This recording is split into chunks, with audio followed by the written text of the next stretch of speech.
Hi friends, welcome back to my channel Priyanka lifestyle Kannada vlogs. ಇವತ್ತು ನಾನು ರವಾ ಬರ್ಫಿ ಮಾಡೋದು ಹೇಗೆ ಅಂತ ಹೇಳಿ ತೋರಿಸ್ಕೊಡ್ತೀನಿ, ಬನ್ನಿ. ಇದಕ್ಕೆ ಬೇಕಾಗಿರುವ ಇಂಗ್ರೀಡಿಯೆಂಟ್ಸ್ ಏನಂತ ಹೇಳಿದ್ರೆ 1 ಕಪ್ ಚಿರೋಟಿ ರವೆ, 1 ಕಪ್ ಹಾಲು, 1 ಕಪ್ ಸಕ್ಕರೆ, 1/4 ಕಪ್ ಅಷ್ಟು ತುಪ್ಪ, ಏಲಕ್ಕಿ ಪುಡಿ.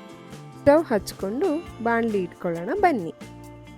ಬಾಣಲಿ ಸ್ವಲ್ಪ ಬಿಸಿ ಆದ ಮೇಲೆ 1/4 ಕಪ್ಪಷ್ಟು ತುಪ್ಪನ ಹಾಕ್ಕೊಂಡು, ಸ್ವಲ್ಪ ಬಿಸಿ ಆದ ಮೇಲೆ ತುಪ್ಪ 1 ಕಪ್ಪು ರವೆನ ಹಾಕ್ಕೊಳ್ಳೋಣ. ರವೆನ ಒಂದು 5 ಮಿನಿಟ್ಸ್ ಗೋಲ್ಡನ್ ಬ್ರೌನ್ ಆಗೋ ಥರ ಸ್ವಲ್ಪ ಫ್ರೈ ಮಾಡ್ಕೋಬೇಕಾಗತ್ತೆ.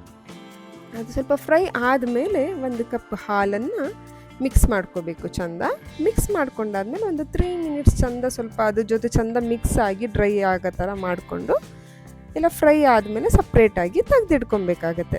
ಸಪ್ರೇಟಾಗಿ ತೆಗೆದಿಟ್ಕೊಂಡಾದ್ಮೇಲೆ ಮತ್ತೆ ಒಂದು ಬಾಣಲಿಗೆ 1 ಕಪ್ ನೀರು, 1 ಕಪ್ ಸಕ್ಕರೆ, ಅದನ್ನು ಸಕ್ಕರೆ ಪಾಕ ಮಾಡ್ಕೋಬೇಕಾಗತ್ತೆ. ಆಮೇಲೆ ಅದಕ್ಕೆ ಸಕ್ಕರೆ ಹಾಕಿದ್ಮೇಲೆ ಸ್ವಲ್ಪ ಏಲಕ್ಕಿ ಪುಡಿ ಇರುತ್ತಲ್ಲ, ಏಲಕ್ಕಿ ಪುಡಿನೂ ಹಾಕಿ ಅವಾಗ ಚಂದ ಫ್ಲೇವರ್ ಬರುತ್ತೆ. ಅದಕ್ಕೆ ಚಂದ ಸಕ್ಕರೆ ಪಾಕ ಮಾಡ್ಕೊಂಡಾದ್ಮೇಲೆ ಪಾಕ ಆಗ್ತಿದ್ದಂಗೆ ಗೊತ್ತಾಗುತ್ತಲ್ವ ನಿಮಗೆ.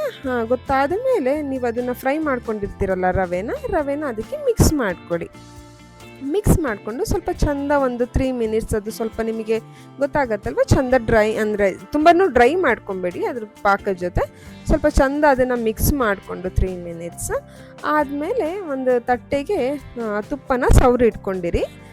ಸವರಿ ಇಟ್ಕೊಂಡಾದ್ಮೇಲೆ ನೀವು ಅದು ಮಾಡಿರ್ತೀರಲ್ಲ, ಪಾಕದ ಜೊತೆ ಎಲ್ಲ ಮಿಕ್ಸ್ ಮಾಡಿರ್ತೀರಲ್ವ, ಸ್ವಲ್ಪ ಒಂದು 3 ಮಿನಿಟ್ಸ್ ಆದಮೇಲೆ ಅದನ್ನು ನೀವು ತೆಗೆದು ಅದನ್ನು ತಟ್ಟೆಗೆ ಹಾಕೋಬೇಕಾಗತ್ತೆ. ತಟ್ಟೆಗೆ ಹಾಕ್ಕೊಂಡಾದ್ಮೇಲೆ ಒಂದು 2 ಮಿನಿಟ್ಸ್ಗೆ ಅದು ನೀವು ತೆಗ್ದಿದ ತಕ್ಷಣ ಸ್ವಲ್ಪ ಡ್ರೈ ಆಗಿಬಿಡತ್ತೆ. ಡ್ರೈ ಆಗಿದ ತಕ್ಷಣ ತುಂಬಾ ಡ್ರೈ ಆಗಕ್ಕೆ ಬಿಡಬೇಡಿ, ಸ್ವಲ್ಪ ಸಾಫ್ಟ್ ಇರೋಂಗೆ ಅದನ್ನು ಕಟ್ ಮಾಡಬೇಕಾಗತ್ತೆ. ಓಕೆನಾ? ನೋಡಿ ಫ್ರೆಂಡ್ಸ್, ಎಷ್ಟು ಸಾಫ್ಟಾಗಿ ಬಂದಿದೆ ಅಂತ ನೀವು ನೋಡಬಹುದು. ತುಂಬ ಚೆನ್ನಾಗಿ ಬಂದಿದೆ. ನೀವು ಮನೇಲಿ ಒಂದ್ಸಲಿ ಟ್ರೈ ಮಾಡಿ ನಿಮಗೆ ಯಾವ ಥರ ಬಂತು ಅಂತೇಳಿ ನನಗೆ ಕಮೆಂಟ್ ಬಾಕ್ಸಲ್ಲಿ ತಿಳಿಸಿ. ಓಕೆ, ನಿಮಗೆ ವಿಡಿಯೋ ಇಷ್ಟ ಆದರೆ ಲೈಕ್ ಮಾಡಿ, ಶೇರ್ ಮಾಡಿ. ಯಾರ್ಯಾರು ಸಬ್ಸ್ಕ್ರೈಬ್ ಮಾಡ್ಕೊಂಡಿಲ್ಲ ಪ್ಲೀಸ್ ಸಬ್ಸ್ಕ್ರೈಬ್ ಮಾಡ್ಕೊಂಡು ನೋಡಿ. ಓಕೆ, ಮತ್ತೊಂದು ವಿಡಿಯೋ ಜೊತೆ ಸಿಗೋಣ. ಅಂಟಿಲ್ ದೆನ್ ಟೇಕ್ ಕೇರ್, ಬಾಯ್.